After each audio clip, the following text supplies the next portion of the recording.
नमस्कार सर्वांचे. रुद्र सराव सेवा या यूट्यूब चॅनलमध्ये आपण जी मराठी तलाठी भरती 2023 ची PYQ सिरीज आहे 25 क्वेश्चनची, ती परत सुरू केलेली आहे. त्याचा हा तिसरा व्हिडिओ आहे.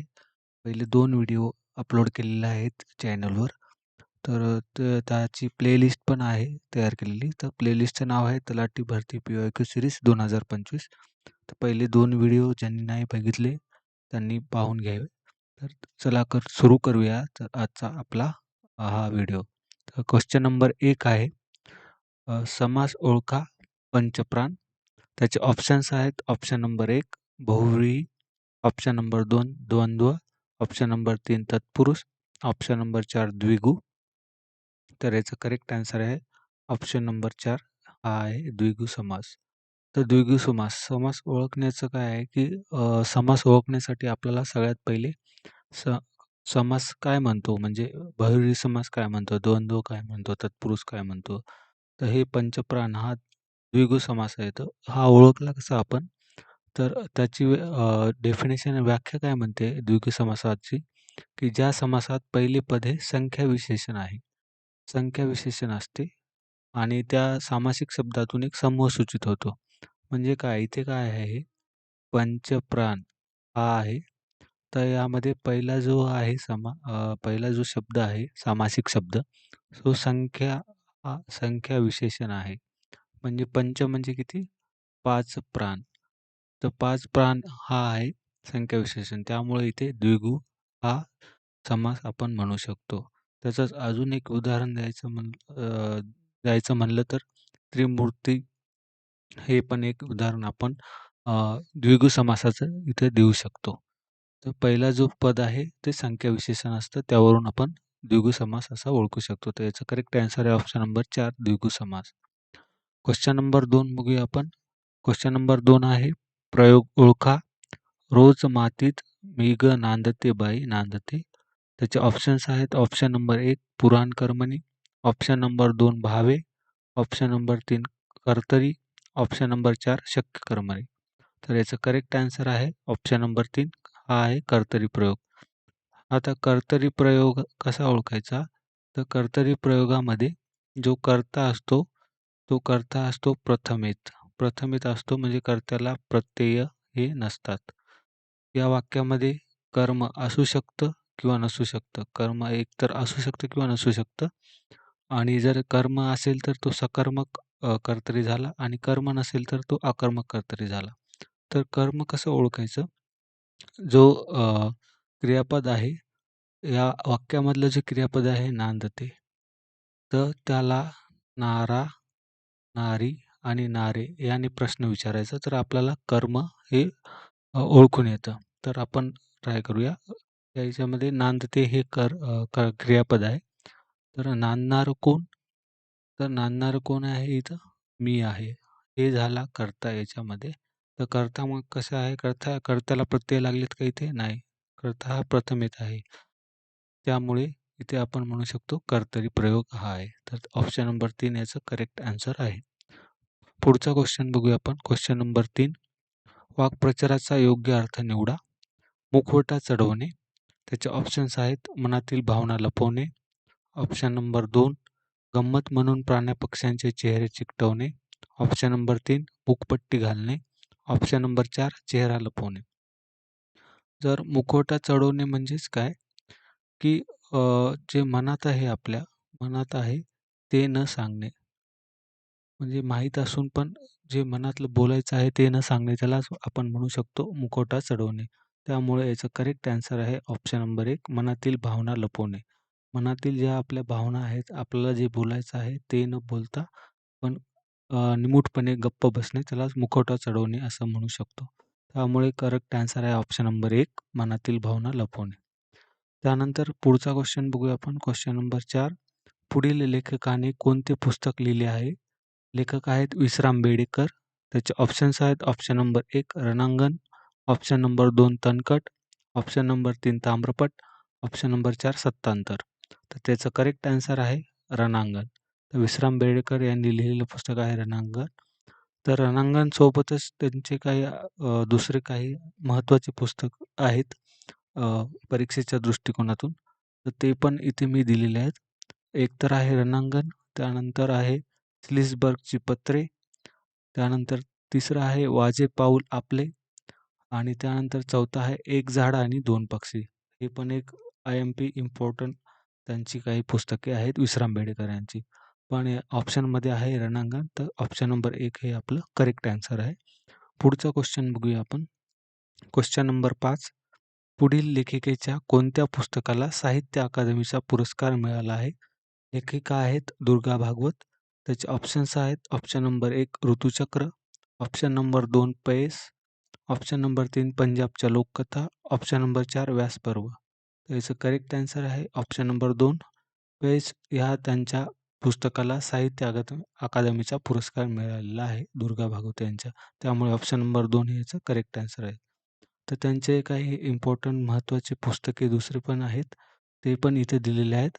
जसं की ऋतुचक्र एक आहे, पैस तर ऑलरेडी आहे, राजारंग आहे, व्यास परिचय एक आहे, वेज शापित एक आहे, भारतीय इतिहास आणि संस्कृती हे काही त्यांचे इम्पॉर्टंट पुस्तके आपण इथे सांगू शकतो.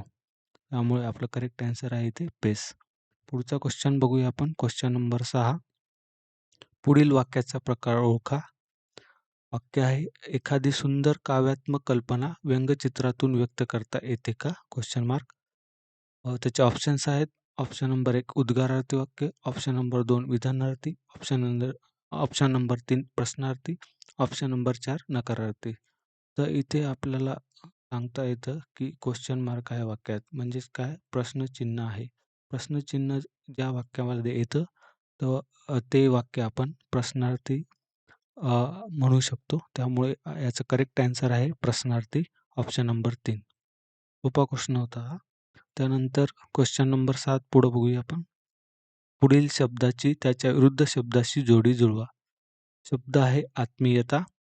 त्याचे ऑप्शन्स आहेत परधार्जिनेपणा, ऑप्शन नंबर 2 परावलंबित्व, ऑप्शन नंबर 3 परकेपणा, ऑप्शन नंबर 4 परवशता. आत्मीयता म्हणजेच काय? त्याचा विरुद्धार्थी शब्द आपल्याला इथे ओळखायचा आहे. तर आत्मीयता म्हणजे आपलेपणा. आपलेपणा आपण म्हणू शकतो आत्मीयता म्हणजे. त्याच्या विरुद्धार्थी शब्द इथे काय आहे? परकेपणा. म्हणजे जे आपले नाहीत ते परके असतात. त्यामुळं ऑप्शन नंबर 3 याचं करेक्ट आन्सर म्हणू शकतो आपण. त्यानंतर पुढचा प्रश्न बघूया आपण. क्वेश्चन क्रमांक 8. पुढील वाक्प्रचाराचा वापर केव्हा योग्य आहे? वाक्प्रचार आहे डोळे लावून बसणे. त्याचे ऑप्शन्स आहेत ऑप्शन नंबर 1 वाट पाहत असताना, ऑप्शन नंबर 2 चष्मा लावताना, ऑप्शन नंबर 3 डोळे दुखत असताना, ऑप्शन नंबर 4 डोळे बंद करताना. तर डोळे लावून बसणे म्हणजेच काय? याचा अर्थ काय आहे या वाक्प्रचाराचा? तर एखाद्याची वाट पाहणे, एखाद्याची आतुरतेने वाट पाहणे, त्यालाच आपण म्हणू शकतो की डोळे लावून बसणे. त्यामुळे या ऑप्शन नंबर 1 मध्ये त्याचा योग्य वापर केलेला आहे. वाट पाहत असताना आपण डोळे लावून बसणे असं म्हणू शकतो. चष्मा लावताना करतो का? नाही. डोळे दुखत असताना डोळे लावून बसतो का? नाही. डोळे बंद करताना पण नाही. त्यामुळे बाकीचे ऑप्शन हे कॅन्सल होतात. ऑप्शन नंबर 1 हे त्याचं करेक्ट आन्सर आहे. पुढचा प्रश्न आहे क्वेश्चन नंबर 9. पुढील वाक्प्रचाराचा अर्थ कोणत्या वाक्यात बरोबर आहे? वाक्य आहे चारी मुंड्या चित होणे. त्याचे ऑप्शन्स आहेत ऑप्शन नंबर 1 पहिलवानाचा दारुण पराभव झाला, ऑप्शन नंबर 2 पहिलवानाने प्रतिस्पर्ध्याशी 4 हात केले, ऑप्शन नंबर 3 पहिलवान 4 वेळा पराभूत झाला, ऑप्शन नंबर 4 पहिलवानाने डोके टेकून नमस्कार केला. तर चारी मुंड्या चित होणे याचा अर्थ काय होतो की पराभूत होणे. पराभूत होणे. तर पहिलवानाचा दारुण पराभव झाला आहे पहिल्या ऑप्शनमध्ये इथे सांगितलेलं. त्यामुळे ऑप्शन नंबर 1 याचं करेक्ट आन्सर आहे. बाकीच्या ऑप्शनमध्ये असं काही दिलेलं नाही आहे. त्यामुळे ऑप्शन नंबर 1 हे त्याचं करेक्ट आन्सर आहे. त्यानंतर पुढचा क्वेश्चन बघूया आपण. प्रश्न क्रमांक 10. विरुद्धार्थी शब्द द्या. शब्द आहे कमकुवत. त्याचे ऑप्शन्स आहेत ऑप्शन नंबर 1 मजबूत, ऑप्शन नंबर 2 कमजोर, ऑप्शन नंबर 3 असमर्थ, ऑप्शन नंबर 4 जास्त. तर कमकुवत या शब्दाचा आपल्याला विरुद्धार्थी शब्द सांगायचा आहे. तर ऑप्शन नंबर 1 हे त्याचं करेक्ट आन्सर आहे. कमकुवत म्हणजेच काय? एकदम दुबळा दुबळा क्षीण म्हणू शकतो आपण त्याला. आणि त्याच्या विरुद्धार्थी शब्द आहे एकदम मजबूत, भक्कम पण म्हणू शकतो. बलवान, मजबूत, शक्तिशाली हे त्याचे विरुद्धार्थी शब्द कमकुवतचे इथे सांगू शकतो. त्यामुळे ऑप्शन नंबर 1 त्याचा करेक्ट आन्सर आहे. पुढचा प्रश्न, प्रश्न क्रमांक 11. अर्थ सांगा. पेशा याचा अर्थ सांगायचा आहे आपल्याला. त्याचे ऑप्शन्स आहेत. ऑप्शन नंबर 1 व्यवसाय, ऑप्शन नंबर 2 पांढरपेशा, ऑप्शन नंबर 3 सावकारी, ऑप्शन नंबर 4 पेशी. तर त्याचं करेक्ट आन्सर आहे पेशाचं व्यवसाय. पेशा म्हणजे काय? एखादा माणूस काय काम करतो? काय काम करतो? इंग्लिशमध्ये म्हणायचं झालं तर त्याचं ऑक्युपेशन म्हणजे पेशा. पेशा एखादा माणूस नोकरी करतो, एखादा माणूस एखादा बिझनेस करतो, व्यापार करतो. तर त्याचा पेशा झाला नोकरी, हा त्याचा पेशा झाला, बिझनेस हा त्याचा पेशा झाला. त्यामुळे व्यवसाय हे त्याचं करेक्ट आन्सर आहे. त्यानंतर प्रश्न क्रमांक 12वा आपण बघूया. पुढील प्रश्न, पुढील शब्दाचा अर्थ सांगा. शब्द आहे शैशव. त्याचे ऑप्शन्स आहेत. ऑप्शन नंबर 1 बालपण, ऑप्शन नंबर 2 तारुण्य, ऑप्शन नंबर 3 प्रौढत्व, ऑप्शन नंबर 4 वृद्धत्व. तर याचं करेक्ट आन्सर आहे ऑप्शन नंबर 1 बालपण. तर शैशव म्हणजे काय? जेव्हा आपण त्याला शिशु म्हणू शकतो किंवा बालक पण म्हणू शकतो किंवा लहान बाळ पण म्हणू शकतो. तर त्याचं करेक्ट आन्सर आहे त्यामुळे बालपण. शैशव म्हणजे बालपण. त्यानंतर प्रश्न क्रमांक 13 आपण बघूया. पुढचा प्रश्न, पुढील वाक्प्रचाराचा केव्हा वाक्यात अचूक उपयोग होतो? वाक्प्रचार आहे अंगावर काटा येणे. त्याचे ऑप्शन्स आहेत. ऑप्शन नंबर 1 काटा टोचल्यावर, ऑप्शन नंबर 2 ताप आल्यावर, ऑप्शन नंबर 3 उसळ काढल्यावर, ऑप्शन नंबर 4 भीतीने अंगावर शहारा आल्यावर. तर याचं सांगायचं आपल्याला की वाक्यात उपयोग करायचा अंगावर काटा येणे. अंगावर काटा कधी येतो आपला? जेव्हा एखाद्या वेळेस आपल्याला भीती वाटते कशाची तरी किंवा आपण घाबरलेले असतो तेव्हा आपल्या अंगावर काटा येतो. त्यामुळे ऑप्शन नंबर 4 मध्ये याचं करेक्ट यूज केलेलं आहे. भीतीने अंगावर शहारा आल्यावर अंगावर काटा येतो. शहारा येणेच म्हणजेच काय? काटा येणे. त्यामुळे ऑप्शन नंबर 4 याचा करेक्ट आन्सर आहे. त्यानंतर पुढचा क्वेश्चन बघूया आपण. Question number 14. समानार्थी शब्द द्या. शब्द आहे निद्रा. त्याचे ऑप्शन्स आहेत. ऑप्शन नंबर 1 भूक, ऑप्शन नंबर 2 तहान, ऑप्शन नंबर 3 झोप, ऑप्शन नंबर 4 जाग. तर निद्राचा समानार्थी शब्द आपल्याला सांगायचा आहे. करेक्ट ऑप्शन आहे ऑप्शन नंबर 3 झोप. निद्रा म्हणजेच काय? झोप. हे सगळ्यांना माहीत आहे. त्यामुळे हा सोपा क्वेश्चन होता. तर त्याचा करेक्ट ऑप्शन आहे ऑप्शन नंबर 3. त्यानंतर पुढचा प्रश्न बघा. प्रश्न क्रमांक 15वा. पुढील वाक्य नकारार्थी करा. वाक्य आहे त्याची सर इतर कुणाला येणार. त्याचे ऑप्शन्स आहेत. ऑप्शन नंबर 1 त्याची सर इतर कुणालाही येईल, ऑप्शन नंबर 2 त्याची सर इतर कुणालाही येणार नाही, ऑप्शन नंबर 3 त्याची सर इतर कुणालाही कशी येणार आणि ऑप्शन नंबर 4 त्याची सर इतर कुणालाही येऊ शकेल. तर आपल्याला काय करायचं, या वाक्याचं नकारार्थी वाक्य करायचं आहे. जेव्हा आपण नकारार्थी वाक्य करतो तर वाक्याचा अर्थ न बदलता जे वाक्यामधला एखादा शब्द आहे त्याचा विरुद्धार्थी शब्द आपण इथं सांगू शकतो. त्याची सर इतर कुणालाही येणार. त्याची सर इतर कुणाला येणार हा आहे प्रश्नार्थक वाक्य. त्याचं करायचं आहे आपल्याला नकारार्थी वाक्य. तर त्याची सर इतर कुणालाही येणार नाही. नाही हा एक नकारार्थी शब्द आहे. तो इथे टाकला की त्याचं प्रश्नार्थक वाक्याचं नकारार्थी वाक्यामध्ये रूपांतर आपण करू शकतो. त्यामुळे ऑप्शन नंबर 2 याचा करेक्ट आन्सर आहे. हा पण एकदम सोपा प्रश्न होता. त्यानंतर पुढचा प्रश्न बघूया आपण. प्रश्न क्रमांक 16वा. पुढील वाक्प्रचारासाठी कोणते वाक्य योग्य आहे? वाक्प्रचार आहे गळा कापणे. त्याचे ऑप्शन्स आहेत. ऑप्शन नंबर 1 माशाचा काटा गिळल्यामुळे सुमतीचा गळा कापला गेला. ऑप्शन नंबर 2 मित्राला एवढी मदत करूनही त्याने माझा गळा कापला. ऑप्शन नंबर 3 दाढी करताना त्याने स्वतःचा गळा कापला. ऑप्शन नंबर 4 गुंडांनी कोयत्याने गळा कापून त्या व्यक्तीचा खून केला. तर या प्रश्नामध्ये आपण सगळ्यात पहिले गळा कापणे म्हणजे काय? याचा अर्थ आपल्याला माहीत असणे अ, खूप महत्त्वाचं आहे. तर गळा कापणे म्हणजे एखादा माणूस आहे, तर त्याचा डायरेक्ट कुऱ्हाडीने किंवा कोयत्याने डायरेक्ट गळा कापणं म्हणजे मारून टाका असं आहे का? तर अजिबात नाही. तर त्याचा अर्थ काय होतो गळा कापण्याचा? तर फसवणूक करणे एखाद्याचा, एखाद्याचे घात करणे. तर त्यालाच गळा कापणे आपण असे म्हणू शकतो. त्यामुळे ऑप्शन नंबर 2 मध्ये या वाक्यामध्ये गळा कापणे याचा एकदम व्यवस्थित अर्थ सांगितलेला आहे. म्हणजे मित्राला एवढी मदत करूनही त्याने माझा गळा कापला. म्हणजेच काय?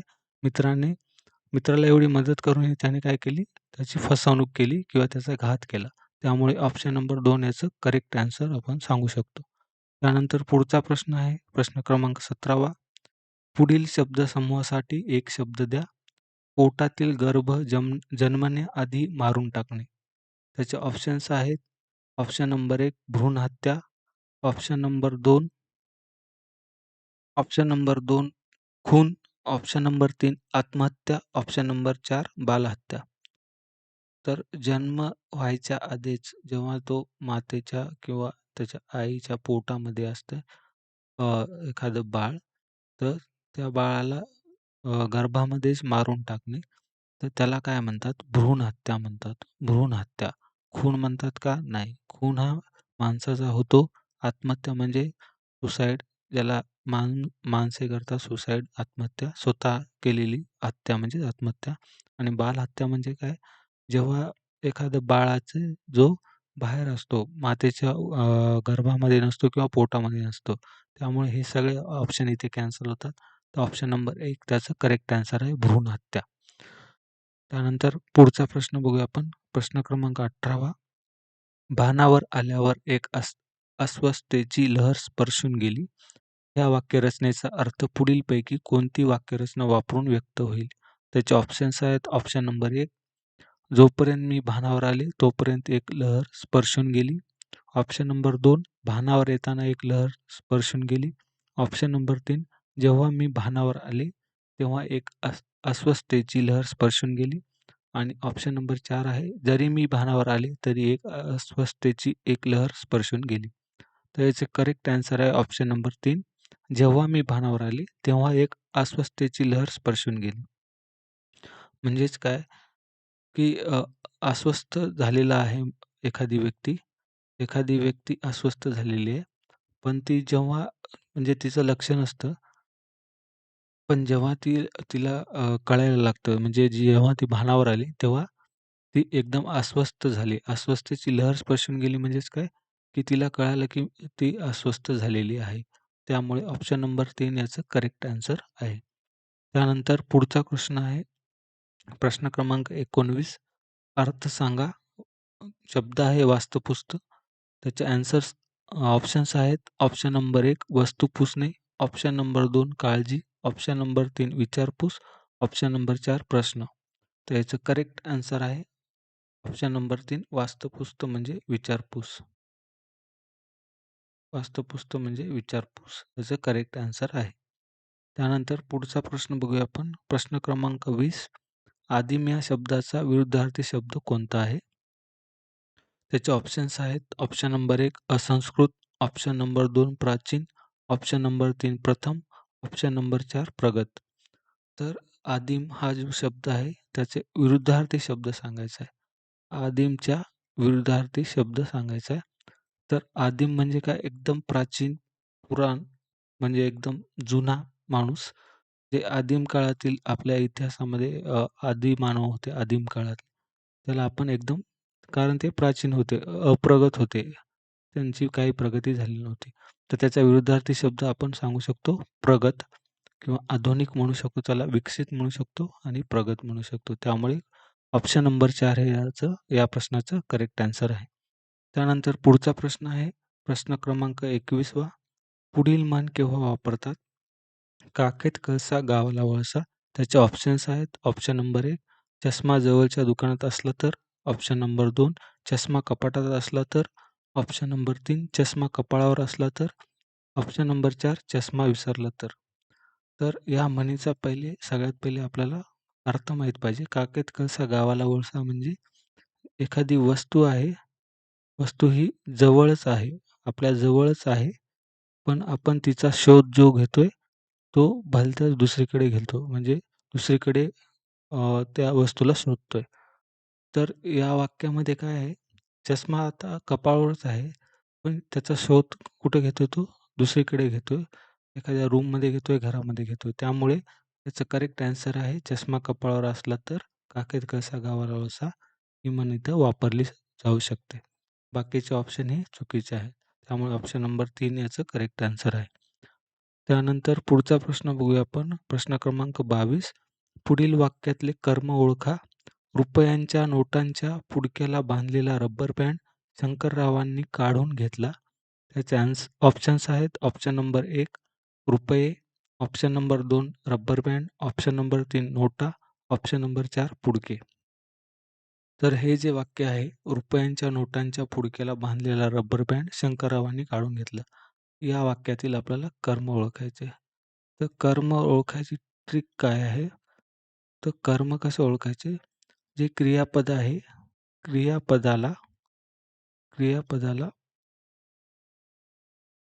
लेला, लेली, लेले यांनी हे उपसर्ग लावून प्रश्न विचारायचा आणि त्याचं जे उत्तर येईल ते आपलं कर्म असतं.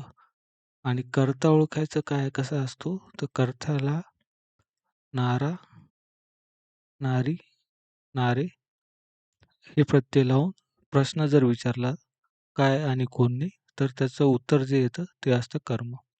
सगळ्यात पहिले आपण इथं क्रियापद काय आहे आपलं? क्रियापद आहे घेतला.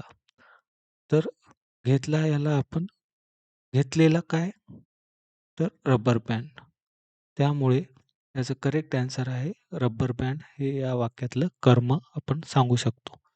म्हणजे करेक्ट ॲन्सर आहे ऑप्शन नंबर 2 रबर बँड. त्यानंतर पुढचा प्रश्न बघूया. प्रश्न क्रमांक 23. योग्य विग्रह करा. शक्ती, युक्ती. त्याचे ऑप्शन्स आहेत. ऑप्शन नंबर 1 शक्ती आणि युक्ती. ऑप्शन नंबर 2 शक्ती म्हणजे युक्ती. ऑप्शन नंबर 3 शक्ती परंतु युक्ती आणि ऑप्शन नंबर 4 शक्ती किंवा युक्ती. तर याचं करेक्ट ॲन्सर आहे ऑप्शन नंबर 1 शक्ती आणि युक्ती. तर याचं काय करायचं विग्रह करणे म्हणजे काय? विग्रह करणे म्हणजे त्याची फोड करणे, शब्दाची फोड करणे. तर हा शब्द 2 शब्दांनी मिळून तयार झालेला आहे आणि युक्ती म्हणून. बरोबर? पण इथं ऑप्शनमध्ये शक्ती म्हणजेच युक्ती असं असू शकतं का? तर अजिबात नाही. हे ऑप्शन इथे चुकीचं आहे. शक्ती परंतु युक्ती असं पण नाही सांगू शकत आपण. शक्ती किंवा युक्ती हे 2 शब्द वेगवेगळे आहेत का? शक्ती आणि युक्ती एकत्र येऊ शकतात. त्यामुळे शक्ती आणि युक्ती हे त्याचं करेक्ट ॲन्सर आहे. त्या सामासिक शब्द चा विग्रह आहे शक्ती आणि युक्ती. त्यामुळे ऑप्शन नंबर 1 याचं करेक्ट ॲन्सर आहे. पुढचा क्वेश्चन बघूया आपण. क्वेश्चन क्रमांक 24. पुढील शब्दाशी त्याच्या समानार्थी शब्दाची जोडी ओळखा. शब्द आहे रिपू. त्याचे ऑप्शन्स आहेत. ऑप्शन नंबर 1 मावळे, ऑप्शन नंबर 2 मित्र, ऑप्शन नंबर 3 घोडेस्वार, ऑप्शन नंबर 4 शत्रू. तर रिपू या शब्दाचा समानार्थी शब्द ओळखायचा आपल्याला. तर रिपू म्हणजेच काय? आपण वैरी पण म्हणू शकतो त्याला, प्रतिस्पर्धी पण म्हणू शकतो, विरोधक पण म्हणू शकतो. ऑप्शनमध्ये दिलेलं आहे शत्रू. तर रिपू म्हणजेच शत्रू आपण असं त्याचं करेक्ट ॲन्सर आहे. तर ऑप्शन नंबर 4 हे त्याचं करेक्ट ॲन्सर आहे. त्यानंतर शेवटचा प्रश्न बघूया आपण. प्रश्न क्रमांक 25वा. पुढील पुस्तकाचे लेखक कोण? पुस्तक आहे स्मरणगाथा. त्याचे ऑप्शन आहेत. ऑप्शन नंबर 1 गो. दांडेकर, ऑप्शन नंबर 2 ना. Phadke, option number 3 Anil, option number 4 ह.ना. Apte. तर याचं करेक्ट ॲन्सर आहे ऑप्शन नंबर 1 गो. दांडेकर. तर गो. दांडेकर या लेखकाचं हे पुस्तक आहे स्मरणगाथा. तर गो. दांडेकर यांची अ, अजून काही परीक्षेच्या दृष्टिकोनातून जी इम्पॉर्टंट किंवा महत्त्वाची पुस्तकं आहेत इथे दिलेली आहेत. जसं की पडघवली हे त्यांचं एक पुस्तक आहे. सीतू एक आहे. माचीवरील बुधा, मोगरा फुलला, जैत रे जैत, रानभुली, पावनकाळचा धोंडी, मृण्मयी आणि स्मरणगाथा. स्मरणगाथा हे परीक्षेला का आले? आलं होतं, कारण त्याला साहित्य अकादमीचा पुरस्कार मिळालेला आहे या पुस्तकाला. त्यामुळे स्मरणात आहे. त्यांचं एक महत्त्वाचं पुस्तक आहे, गो. दांडेकर यांचं. तर अशा प्रकारे ते आपण थांबूया. तर जे मागचे 2 व्हिडिओ ज्यांनी कोणी बघितले नाही, त्यांनी आपल्या यूट्यूब चॅनलला जाऊन बघायचे आणि आपण ही सीरीजही कंटिन्यू करणार आहोत आणि मागे जे 2023चे पी-वाय-क्यू आहेत, ते पूर्ण पी-वाय-क्यू मराठीचे आपण इथे सॉल्व्ह करून घेणार आहोत. व्हिडिओ आवडल्यास नक्कीच शेअर करा तुमच्या मित्रांपर्यंत आणि लाईक आणि सबस्क्राईब करायला चॅनलला विसरू नका. धन्यवाद.